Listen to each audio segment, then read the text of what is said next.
प्यारे साथियों नमस्कार। तो जैसा कि आप जानते हैं 6 सूत्रों की मदद से कैसे करेंगे आप तत्सम तद्भव को तैयार। तो प्यारे बच्चों ये 2 नंबर जो आपके पेपर में मिलते हैं ये आपकी मुट्ठी में होंगे। तो आइए मेरे प्यारे साथियों जानते हैं इनकी ट्रिक को, कैसे हम इनको समझते हैं अच्छे से।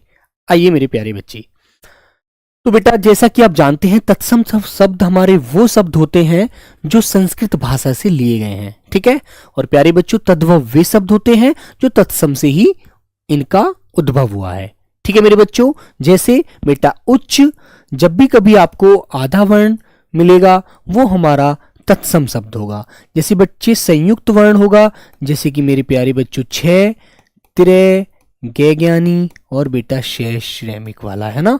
तो ये सभी हमारे तत्सम शब्दों के अंदर आता है।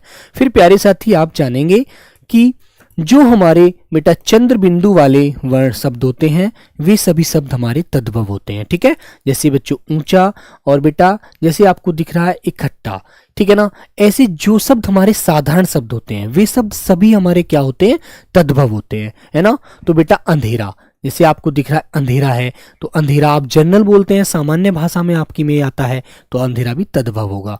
आइए तो प्यारे बच्चों कुछ सूत्र हैं हमारे 6 जिनसे आप समझेंगे कि हम तत्सम तद्भव को कैसे पहचान सकते हैं।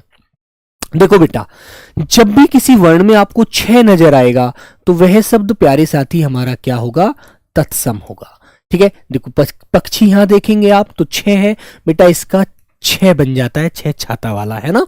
तो बेटा तत्सम में 6 मिलेगा और तद्भव में आपको ख या 6 मिलेगा। तो ये अंतर आपको सभी शब्दों के माध्यम से देखना है। जैसे बेटा भिक्षा, भीख, लक्ष्मण, लखन, अक्षर, अक्षर, ठीक है, अक्षी, आंख। तो बोलने से ही व्यक्त हो जाता है कि हमारा कौन सा शब्द तत्सम है, कौन सा तद्भव है। तो और भी प्यारे बच्चे जानेंगे आगे आप हम। जैसे बेटा हमारे कभी भी तीनों जो श होते हैं, श, श और श्रेय, तो ये हमारे सभी तत्सम शब्दों के अंदर आते हैं। और बेटा जो छोटा स होता है सपेरा वाला वो हमारा तद्भव के अंदर आता है ना।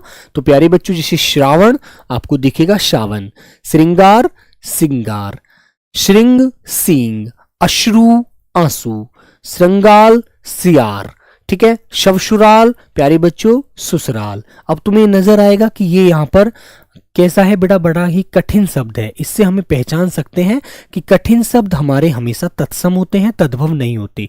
अब तुम्हारे दिमाग में ये बात आनी चाहिए। और आधा वर्ण आ रहा है, वे आ रहा है, तो सीधी सी पहचान है तत्सम के अंदर ही आती है। आइए बच्चों दसम बेटा दशवां, साटिका सटिक, साड़ी।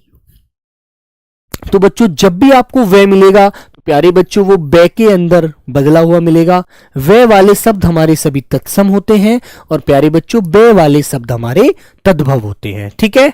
तो आइए बच्चे जो बच्चों चंद्र बिंदु जहां भी लगा मिलता है, जब हमारा चंद्र बिंदु जहां भी लगा मिलेगा वो प्यारे बच्चों हमारा तद्भव होगा। चंद्र बिंदु नहीं मिलेगा वो हमारे तत्सम शब्द होंगे, ठीक है ना। और प्यारे साथी तत्सम के ऊपर बेटा हमारा अनुस्वार आता है, ये भी आपको ध्यान रखना है, ठीक है।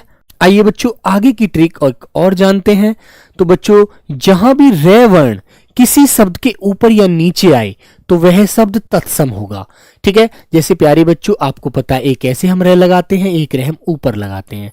तो ये रे जब भी हम लगाएंगे तो इनसे बनने वाला शब्द हमारा कौन सा होता है, तत्सम होता है, ठीक है। तो बच्चों ये आप अच्छे से समझ सकते हैं। जैसे बहुत सारे शब्द हमने आपकी प्रैक्टिस के लिए दिए हैं तो आप लोग बहुत अच्छे से इन्हें जान पाएंगे। फिर प्यारे बच्चों ये त्रे और प्रे का प्रयोग भी तत्सम के अंदर ही होता है। जैसे बच्चे कुपुत्र, चित्रक, रात्रि, राजपुत्र, शूत्र, तत्र, ठीक है। ऐसे ही बेटा प्रिय, प्रथम, प्रहर, प्रेरणा, पृष्ठ, प्रावण, ठीक है। ये शब्द आपको आपके अभ्यास के लिए देखने को मिल जाएंगे, ठीक है मेरे प्यारे साथी। तो बेटा यही थी हमारी एक छोटी सी ट्रिक जिसके माध्यम से आप तत्सम तद्भव का ज्ञान बहुत अच्छे से कर सकते हैं, ठीक है साथियों। तो सभी को जय हिंद, जय भारत।